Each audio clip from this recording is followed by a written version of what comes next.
ยายไม่ใช่มิจฉาชีพนะจ๊ะแต่หนูเอาค่าทำแผลมาก่อนเรื่องจะได้จบค่าทำแผลเหรอนี่โอ้ยยายทำยายนะโอ้ยยายตกลงเรื่องค่าเทอมฉันเนี่ยยายจะเอายังไงมะนาวช่วงนี้ยายเองก็ขายผักไม่ค่อยดีซะด้วยสิมุกนี้อีกแล้วเหรอยายมะนาวเองไม่เห็นใจยายบ้างเหรอยายเองเนี่ยก็ไม่รู้จะช่วยเองยังไงแล้วเนี่ยไม่รู้แหละฉันก็จนปัญญาแล้วเหมือนกันอะ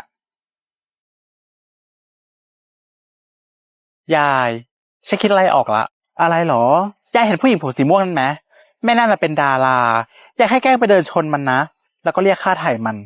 แล้วเขาจะยอมจ่ายหรอคนสมัยนี้เนี่ยเขาไม่โง่กันแล้วนะมะนาวเหินหน้ายายทำตามที่ฉันบอกนะฉันจะคอยแอบถ่ายคลิปอยู่ตรงนี้ถ้ามันไม่ยอมจ่ายเงินละก็จะขู่ประจานมันเลยแหละเอ็งแน่ใจนะมะนาวแต่นี่มันไม่ถูกต้องนะถ้ายายไม่ทำเนี่ยฉันจะเอาเงินที่ไหนจ่ายค่าเทอมล่ะยายคิดดีๆนะโอเค